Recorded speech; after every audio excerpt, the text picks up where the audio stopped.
Y así entonces a partir de recomponer estas lecturas y esta mirada al interior de la escuela y de esta también discusión con algunos prejuicios analíticos o lecturas que estaban hechas a priori. Un poco mi propuesta era hacer una investigación biográfica o fue hacer una investigación de la biografía de los profesores, de intentar narrar quiénes eran los profesores, qué hacían, y ahí lo voy a conectar con la historia que les leí inicialmente.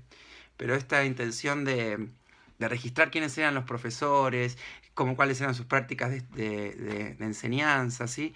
Me comenzó a construir, ¿sí? A descomponer, más que construir, a descomponer ese relato oficial o ese relato conocido, ¿no? Y en definitiva, entonces para mí ir a ver los legajos de la escuela, ¿sí? Estudiar, observar los legajos de los estudiantes y reconstruir las pautas de residencia, quiénes eran sus padres, cuál era su origen étnico, después cuáles eran sus trayectorias escolares, previas, cómo eran sus trayectorias dentro de la escuela, trabajar a partir de los legajos, trabajar a partir de entrevistas, ¿sí? Yo trabajé también con un periodo temporal y cronológico determinado, eh, que tenía que ver con la creación del colegio, ¿sí? Con una periodización amplia que no tomaba específicamente su fundación. Estoy hablando siempre del Colegio Nacional de Mar del Plata, que tomé como caso, por eso también está en el tejido de esas investigaciones que comentaba. Trabajan a partir de lo local, de las biografías. Y mi intención, cuando comencé a hacer entrevistas, cuando comenzó a registrar este trabajo, empecé a notar, ¿sí? Que el relato o ese relato hegemónico, ¿sí? Tanto el estatal como el crítico, ¿sí? Reproducía muchas veces ciertos prejuicios analíticos o miradas a priori, o por lo menos yo, desde este caso, de esta investigación y desde lo que buscaba, desde la pregunta que me hacía, podría advertir una historia que entraba también en contradicción con ese relato canónico y conocido. Y en relación entonces a esa, mi propuesta fue descomponer entonces las historias del bachillerato argentino a partir de estudiar las biografías o a partir de tomar el caso del Colegio Nacional de Mar del Plata y poder registrar entonces diferentes experiencias, sobre todo de enseñanza.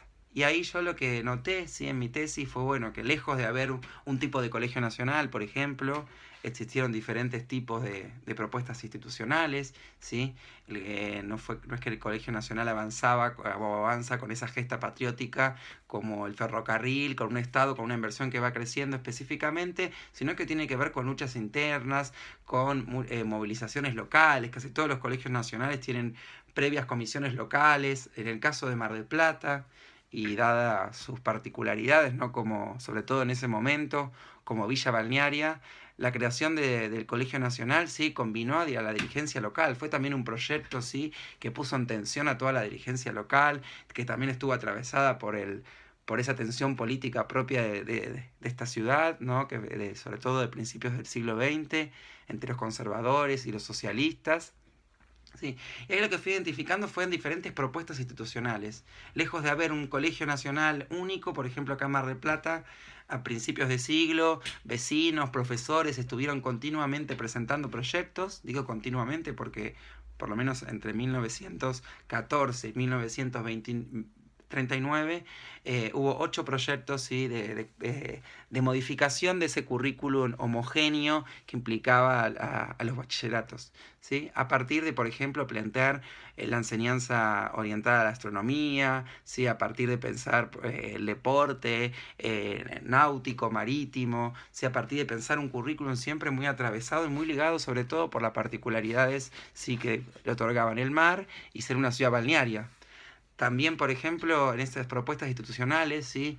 Si bien a simple vista yo notaba que muchas fracasaron porque ninguna de estos proyectos que se van consolidando y que ganan adhesiones presidenciales, de diputados, al ser Mar del Plata también una ciudad de veraneo, también estas iniciativas se presentan ¿sí? En el Senado y en la Cámara de Diputados de la Nación de ese momento, lo presentan diferentes propuestas de edificios, de un diseño, de un proyecto ¿sí? De enseñanza experimental para América Latina como referencia, un pedido ¿sí? de Manuel María Oliver, ¿sí? Diferentes diputados de Santiago del Estero, de La Rioja, de Capital Federal, que veraneaban también en Mar del Plata, fueron en diferentes momentos presentando propuestas.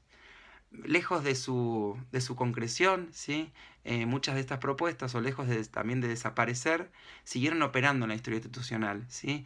Y yo lo que vi es que todos esos registros, o toda esa diferencia local, o esas variabilidades que se intentaban otorgar desde lo institucional, continuaban operando en el currículo y en las prácticas más cotidianas. Y por eso también empecé con esta historia así de Gaspar Martín, de este profesor, el gallego erudito, este profesor de literatura que un día se enoja, a principio, es una anécdota de la década del 20 que me contó un estudiante ya fallecido, que me cuenta esta historia, ¿no? Cómo ese registro de un profesor que llega un día, que como ningún estudiante había hecho su tarea, le dice a todos que levanten sus cosas y se vayan al mar. Y esa simple historia, ¿no? Me trajo a mí entonces me activó a este tipo de indagación también que tiene que ver con pensar, ¿sí? Cuáles son las preguntas que otorgamos y pensar ese pasado, ¿sí? No tan cerrado, sino pensarlo también en la luz de estos ecos que venía referenciando, ¿sí? No tanto en esas posibilidades, o también en sus sombras, ¿sí? En sus continuidades, y en algo también de lo que no nos animamos a ver por la propia condición, ¿sí? De pasividad. Quizás en el fondo, y un poco lo que fui advirtiendo en este último tiempo, tenía que ver con discutir ese relato también en el cual los docentes aparecemos como una voz pasiva, en el peor de los sentidos, pero en el cual los docentes aparecemos, ¿sí? Como sin participar de esos relatos, sin poder inscribirnos en esas historias. Eso me voy a referir ahora en el próximo video. Específicamente también a partir de narrar, ¿sí? Y de reconstruir otras trayectorias de los docentes, ¿sí? Lejos de lo que dicen también que los profesores se habían formado en los espacios, ¿sí? De elite, o espacios, yo lo que noto acá en este colegio nacional, ¿sí? Un colegio nacional periférico que también ocupó en ese momento un lugar y una vida cultural en Mar del Plata sumamente entusiasmador para esa ideología de la utopía argentina. ¿Sí? Yo lo que noté es que los profesores, hay diferentes trayectorias, muchos de ellos eran personas de las políticas local, ¿sí? Profesionales, farmacéuticos, abogados, pese a que ya en ese momento, ¿sí? Ya existía esta identidad que eran los profesores, ¿sí? Porque había instituciones en Argentina, ¿no? Digo que